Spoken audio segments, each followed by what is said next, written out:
Marsikdo namreč ne ve, ampak črni petek je dolgo časa pomenil nekaj zelo slabega. Zadnje čase smo lahko po internetu zasledili tale zapis. Črni petek namreč povezuje sramotno zgodovino suženjstva. Trdi namreč, da je bil črni petek dan prodaje sužnjev po sezoni bombaža. In kupci so jih lahko na ta dan kupili s popustom.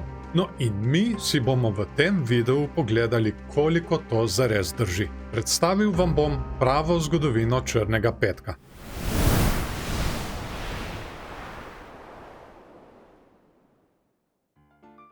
Prva zabeležena uporaba izraza črni petek ni bila uporabljena za praznično nakupovanje po zahvalnem dnevu, ampak za finančno krizo. Natančneje zlom ameriškega trga zlata. In to zanimivo 24. septembra 1869.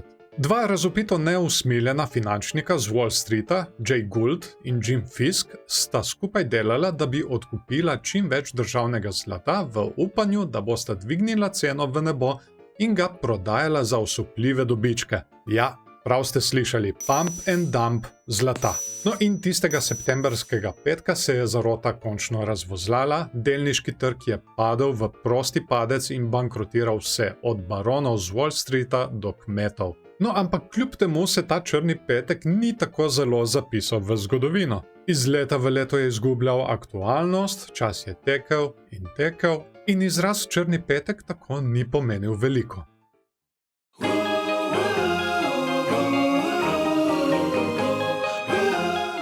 Ampak v naslednjem stoletju, v 50. letih, je bil izraz ponovno obujen. In tokrat je opisoval drugačno situacijo. Prvič v zgodovini črnega petka je bil izraz povezan z obdobjem po zahvalnem dnevu. In mesto Filadelfija je bilo odgovorno za to spremembo. Ulice Filadelfije, tako kot ulice katerega koli večjega mesta v ZDA, so dan po zahvalnem dnevu preplavili sezonski nakupovalci. Ampak Filadelfija je imela še en dogodek, ki je povzročil še večjo gnečo na ulicah. Nogometna tekma vojske proti mornarici. Zdaj, vsi vemo, goste množice so super za lastnike podjetij in trgovin, ampak so pa slabe za drugačno vrsto poklicev, in to so policisti. Za razliko od večine drugih ljudi v teh prazničnih dneh, številni policisti ne samo, da si niso mogli vzeti prostega dne, ampak so morali delati tudi nadure, da so nadzorovali ves ta pokol. In iz tega razloga so policisti svoj živi pekel v pozahvalnih dneh opisali z izrazoma črni petek in črna sobota. No, vsi vemo, da ima pridevnik črni kar negativen izraz. Zato so istočasno trgovci v Filadelfiji do leta 1961 poskušali preimenovati te črne dneve in jih skušali predstaviti kot veliki petek in velika sobota. To naj bi imelo prodajno bolj prijazen ton. Ampak to jim nikoli ni zares uspelo. In izraz črni petek je sčasoma izgubil svojo negativno asociacijo in ga uporabljamo še danes. A si poglejmo, kdaj je izraz črni petek začel pomeniti nekaj dobrega.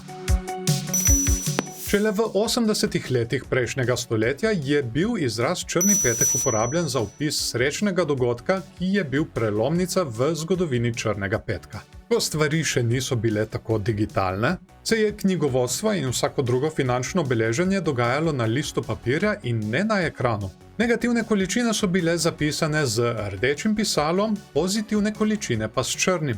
Tradicionalno so številni trgovci večji del leta od januarja do novembra poslovali s finančno izgubo. Dobiček so začeli ustvarjati šele na začetku praznične sezone, to je dan po zahvalnem dnevu. Takrat ne bodo več v minusu, rdeče pisalo so pospravili v predal in iz njega potegnili črno. Bil je čas dobička, označen s črno.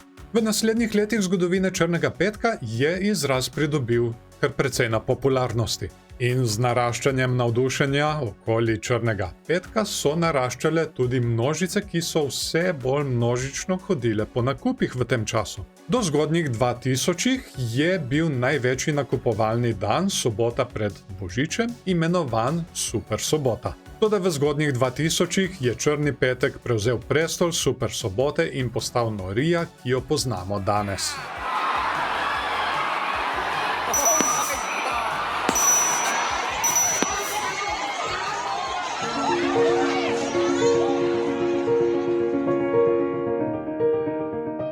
torej mit, ki se širi kot ogenj po spletu in socialnih omrežjih, ki trdi, da so lastniki južnih plantaž v 19. stoletju lahko kupovali zasužnjene delavce s popustom na dan po zahvalnem dnevu, je čista neresnica in dobesedno sramotno potvarjanje zgodovine iz strani woke aktivizma. Ta različica korenin Črnega petka je nekatere razumljivo privedla do tega, da so pozvali k bojkotu praznika maloprodaje. Ampak dejansko nima nobene podlage. Če pogledamo po zgodovini, so vsi črni dnevi v glavnem finančne krize.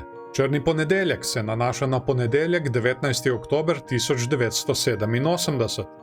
Takrat so evropski trgi strmoglavili, kar je prispevalo k zlomu hongkonške borze in končno tudi prizadelo ameriško gospodarstvo. Črni torek se je zgodil 29. oktobra 1929. To je bilo v prvih dneh zloma Wall Streeta. Zaradi panike se je tistega dne trgovalo s približno 16 milijoni delnic, nezlomljiv rekord v naslednjih 40 letih. Črna sreda se je zgodila 16. septembra 1992. Takrat je zlom funta sterlinga prisilil Veliko Britanijo, da se je umaknila iz evropskega mehanizma deviznih tečajev. Črni četrtek je 24. oktober 1929. Ta dan je zaznamoval začetek Velike depresije. In začelo se je, ko je trg izgubil 11% v vrednosti. Vse ostalo, kot vemo, je zgodovina. In kot že vemo, Črni petek, 24. september 1869. Torej, ko sta Jay Gould, razvijalec železnic, in James Fisk, borzni posrednik, povzročila vzpon in propad cen zlata. Cena zlata je padla za 20% in borza je padla. In posledično so se tudi cene surovin znižale za 50%. Drugačna sta le črna dneva, ki sta se zgodila čez vikend, to sta črna sobota in črna nedelja. Črna sobota se je zgodila 7. februarja 2009 v Avstraliji. V avstralski zvezni državi Viktorija je izbruhnila vrsta gozdnih požarov. Do danes je to najhujša katastrofa v Avstraliji zaradi gozdnih požarov. In potem imamo še črno nedeljo, ki se je zgodila 14. aprila 1935.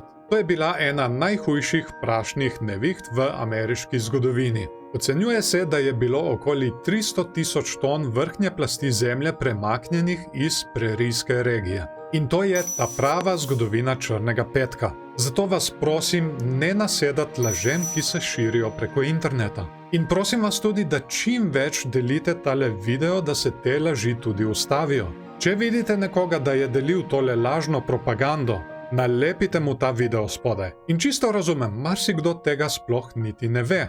In ko vidi eno takšno objavo, mu takoj požene vse triggerje. Kar je tudi logično, nobena šola tega ne uči. Kar potem lahko tudi tile agresivni aktivisti izkoriščajo. Zato vas še enkrat prosim, čim več delite tale video, dajte mu všeček, da ga bo YouTubeov algoritem tudi čim več promoviral in naročite se na kanal za čim več takih videov. Ob tej priložnosti bi se rad zahvalil še vsem patronom, ki svojimi prispevki pomagajo pri vzdrževanju tegale kanala. Zdaj pa tudi mene zanima, kaj si vi mislite o Črnem petku. Kaj si vi mislite o teh lažeh, ki se širijo naokoli? In kako bi morda lahko preprečili širjenje takih laži? Pokomentirajte spodaj, vesel bom čisto vsakega komentarja in z veseljem bom podebatiral z vami. Vesel bom tudi feedbacka, če vam je bil ta video všeč in bi želeli, da bi jih bilo več. Tako da ne biti sramežljivi, kar komentirajte spodaj. Ne se pozabi tudi naročiti na kanal, tukaj redno spremljamo gibanje cene Bitcoina in ostalega kripta.